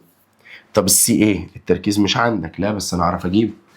التركيز بيساوي عدد المولات على الحجم باللتر يا ولد. عدد المولات على الحجم باللتر يا ولد. عدد المولات هتجيبها ازاي؟ لمركب اسمه HCN. اولا احسب له الكتله الموليه، اجيب عدد مولاته. عدد المولات بتساوي ايه؟ كتله على كتله موليه. كتلته كام؟ 7.258 ده كتلته. الكتله الموليه للHCN، الاتش ب1، الكربون ب12، النيتروجين ب14، يبقى اتش 13 و14 يبقى كام؟ يبقى 27. ايوه اعتقد 27. ايوه 26 27. حلو. هات لي عدد المولات واقسمها على الحجم باللتر. الحجم باللتر هو كان مديك 100 مللي اللي هي بتعادل 1/10 لتر. تعالى كده يا صديقي نحسب، ناخدهم واحده واحده. انت جبت عدد المولات، انا بقول لك عدد المولات على الحجم باللتر. عدد المولات 7 علامه 2 5 8 على 2 7. طلعت معانا برقم كده 269. الرقم ده عايز اقسمه على 1/10. طلع معايا التركيز يا ولاد، التركيز طالع 2 علامة 6 9. ده التركيز. خلاص اقسم ده هنا وده التركيز. يلا احنا كده خلصنا. يبقى تقول لي جذر بقى والرقم ده كله خلاص مظبوطة معانا. تطلع معانا بالظبط 1 علامة 6 3 في 10 أس سالب 5، وهو المطلوب إثباته درجة التأين. كلام سهل. يبقى كل الفكرة إنك جبت عدد المولات، وبعد ما جبت عدد المولات رحت جايب التركيز. بعد ما تجيب التركيز تعوض بيه هنا في القانون بتاعك. السؤال اللي بعده يبقى الإجابة هتكون د. يلا نشوف السؤال اللي بعده. يلا بينا يا صديقي مكملين ونحل مع بعض سؤال رقم 16. إذا علمت أن ثابت التأين الكي إيه، أنت مديني كي إيه يا سيدي والله شكرا، لحمض ضعيف أحادي البروتون، ماشي، تركيزه سي إيه أهي، تمام، وإيه تاني في محلول حجمه، فإن عدد المولات المفككة. لا ثانية واحدة، يعني إيه عدد المولات المفككة؟ هقول لك بس اصبر. أنت عندك ألفا اللي هي درجة التأين بتساوي عدد المولات المفككة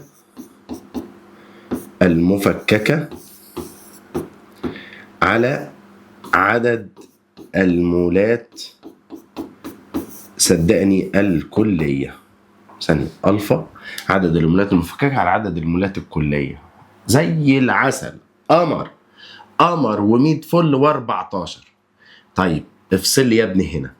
طب هل انت عندك ألفا؟ لا مش عندي. طب تقدر تجيبها؟ اقدر اجيب لك ألفا. ألفا بتساوي جذر كي ايه على سي ايه. طب الكي ايه بكام عندك؟ ادي بقى عندك ادي الكي ايه، يبقى جذر 5 علامة 1 في 10 يا صديقي أس سالب 4. أنت معايا؟ أس سالب 4. طب تحت السي ايه التركيز بكام يا ابني؟ ما اديك التركيز 2/10. سلام يا دكتور، أنا كده جبت درجة التأين. الألفا بتساوي 5 من كام؟ 5 من 100. شكرا، أنت جبت الألفا. ما هو حبيب قلبي أنا مش عايز الألفا، أنا عايز عدد المولات المفككة. طب تقدر تجيب لي عدد المولات الكلية؟ صدقني أقدر أجيب لك عدد المولات الكلية. هتجيب إزاي عدد المولات الكلية؟ يا دكتور بص أنا كده جبت الألفا، باقي لي عدد المولات الكلية عشان أجيب عدد المولات المفككة. عدد المولات الكلية، عدد المولات الكلية بتساوي التركيز في الحجم باللتر. حبيب قلبي التركيز ب2/10 في الحجم باللتر اللي هي برضو زيها 2/10 لأن 200 على 1000 ب2/10. في النهاية يطلع لك عدد المولات أيوة 4/100 مول. طب انا جبت عدد المولات الكليه وجبت الالفا، انت كده باقي لك اللي فوق بس. بص كده معايا نحلها ازاي اهو. يبقى يا دكتور انت الالفا عندك، الالفا عوض بقى هنا الالفا ب5 من 100. فوق مجهول عدد المولات المفككه، عدد المولات الكليه احنا مطلعينها ب4/100. طب ما سهل قوي يا دكتور. يبقى تقول له الرقم اللي طلع ده في 4/100 تطلع معانا ب2/10. 2/2 في 10 أس -3، يبقى 2/2 في 10 أس -3 اهي. دي الإجابة سهلة جدا جدا جدا جدا، حيث أن إكس دي عدد المولات المفككة. تعال نشوف المسألة رقم 17. في النظام المتزن مديلك معادلة ومديلك ثابت اتزان ليها أو ثابت تأين الحمض ليها عند إضافة قطرات من ال HCl إلى التفاعل، فإن قيمة ال Ka الحمض الأسيتيك تساوي مستر قيمة ال Ka لأي حمض ثابتة ولا تتغير إلا بتغير درجة الحرارة. اوعى تلعب معايا اللعبة دي مرة تانية، دي لعبة وبيلعبها عليك وأنا مش عايزك تقلق منه. خلاص خلصت. سؤال 18. إذا علمت أن، ركز بقى معايا، إذا علمت أن الحاصل الأيوني للماء يتغير بتغير درجة الحرارة، يا سيدي أهلا وسهلا، وفي ظروف معينة من الحرارة وجد أن قيمة ال KW، ده مديلك ال KW فإن قيمة ال BOH، أولا أنا هقول لك على لعبة حلوة، ممكن تحول لي ال KW ال BKW طب أنا ممكن أقول لك على لعبة تانية اتفضل. هي ال KW بتساوي إيه؟ KW بتساوي تركيز ال H في تركيز ال OH. طب ما الاتنين قد بعض يا مستر. خلاص، طب ما أنا ممكن أشيل ال H وال OH أقول له ال KW بتساوي X تربيع. خلاص، يبقى لو عايز قيمة الإكس اللي هي أي واحدة من دول أجيبها إزاي؟ أقول له جذر ال KW. طيب تعالى نجيب جذر ال KW عشان نجيب قيمة الإكس. يلا يلا يا صديقي، بص معايا كده. يبقى هقول له إيه؟ جذر ال KW اللي هو 49/100 خلاص في 10 أس، فين يا ابني؟ أس -13. يا لو طلعت معاه برقم كبير قوي، ما علينا. انت جبت كده ايه قيمة ال OH؟ ماشي، انا عايز ال BOH يبقى سالب لوغاريتم الرقم اللي انت طلعته، سالب لوغاريتم اكس اللي انت طلعتها. بص معايا هقول ايه؟ سالب لوج انصر تساوي كام بقى؟ 6.65%. فين دي يا مستر؟ اهي، هي دي الإجابة بتاعتي، 6.65%. بس يبقى جبت الإكس اللي هي تركيز ال OH جذر KW، ثم بعد ذلك حضرتك جبت بعد كده سالب لوغاريتم التركيز. خلصت. محلولان، يخرب بيت الأخطاء المطبعية دي اللي هتوديني في داهية. محلولان منين يا مستر؟ A و B. تمام. قيمة ال BH لكل منهما 8.2 ل A، 13.6 ل B. خلي بالك قال لك محلولان. أي العبارات الآتية صحيحة عند تخفيف كل منهما؟ أولا عايز بس أقول لك كلمتين اتنين تحطهم حلقة في ودانك. أولا المركب ده قاعدة قوية. عرفت منين يا باشا؟ البي اتش عالية، ده البي اتش قليلة، يبقى ده قاعدة ضعيفة. طب ليه يا مستر حددتهم كده؟ لازم أحددهم، لأن لو قال تخفيف أو تأين ده يتأثر، ده لا يتأثر. طب واحدة واحدة. تزداد درجة تأين المحلول إيه؟ صح، أنا معاك جدا، لازم هتزداد درجة التأين بتاعت إيه؟ لأنه ضعيف. وتقل قيمة البي اتش طبعا. طب ليه؟ اسمع بقى، ما أنت كنت ممكن تقول لي يعني تزداد، هو طبعا يعني ما فيش غيرها اللي انا اقدر ابص عليها، لكن تقل درجه تأين المحلول ايه ويقل، لا لا لا لا لا, لا. هو ده لا يتأثر اصلا، ايه لا يتأثر. طب تقل درجه تأين بي يا عم ده هيزيد، يعني اسف، انت بتقول له هيقل درجه تأين، لا ده بيزيد درجه تأين بي، لا يتأثر، اسف، البي لا يتأثر، لكن تقل درجه تأين ايه، لا دي ما تنفع، هو هيزيد درجه التأين بالتخفيف. طيب ليه قلت تقل قيمه البي اتش؟ تعال ناخد القاعده يا صديقي كالاتي. لو انت كانت البي اتش بتاعتك عاليه بالتخفيف تقل، لو كانت البي اتش بتاعتك قليله بالتخفيف تعلى. هقولها مره تاني، لو البي اتش بتاعتك عاليه يبقى بالتخفيف تقل، لو البي اتش بتاعتك كانت قليله بالتخفيف تزيد. يا رب تكون الحته دي تركه من تركات الدحيح الكبير دخلت جوه دماغك، ويا رب ما تطلعش. 20 اضيف محلول قيمه البي او اتش له تساوي 11 الى دليلين اكس وواي كلنا على حده، فلوحظ الاتي: اكس عديم اللون، سلام سلم، اكس عديم اللون. خلي بالك طالما قلت البي اتش ب 11 يبقى ده وسط. لما تيجي تجيب البي اتش بتاعته هتبقى ب3، يبقى ده وسط حامضي. طيب اكس عديم اللون، واي احمر اللون، فان الدليلين اكس واي. اكس فينولفسالين، اصل الفينولفسالين مع الوسط الحامضي يبقى عديم اللون، مع الوسط القاعدي يدي لون احمر، صح كده؟ طيب او تعالى كده نشوف بس. طب الواي الميثايل البرتقالي، الميثايل البرتقالي او الميثيل البرتقالي بيدي في الوسط الحامضي لون احمر، صح؟ طب ما دي مظبوطه، يبقى الاجابه الف. وصلت؟ اعتقد تكون وصلت. اللي بعده 21. يتميز المحلول المائي لكلوريد البوتاسيوم، اولا ده محلول متعادل كي سي ال عشان جاي من حمض قوي الاتش سي ال، قاعده قويه الكي او اتش، عن محلول كربونات صوديوم اللي هو Na2CO3 كربونات صوديوم المساوي له في التركيز والحجم بأن. خلي بالك المحلول بتاع الكي سي ال ده متعادل، صح؟ طيب وايه كمان يا دكتور؟ خلي بالك يبقى يا دكتور اذا كان الكي سي ال متعادل ده بقى قيمه البي اتش بتاعته عاليه لانه قاعدي، ده قاعده لكن ده متعادل. قيمه الاو اتش في محلول كلوريد البوتاسيوم اكبر، لا ده متعادل مش اكبر. ده لو هتقول لي بقى قيمه الاو اتش هتبقى هنا اعلى. قيمه البي اتش المحلول كربونات الصوديوم اقل، لا اعلى. قيمه البي اتش المحلول كلوريد البوتاسيوم اقل، ايوه ده متعادل 7، لكن ده ممكن يبقى قاعدي يبقى 8، يبقى الاجابه ج صح. يلا طبعا اسئله من التركات القديمه، ولكن اسئله يعني ممكن وارد يعني حاجات كده تبقى عارفها. 22 قيمه البي اتش لمحلول ملح اكبر من 7، البي اتش اكبر من 7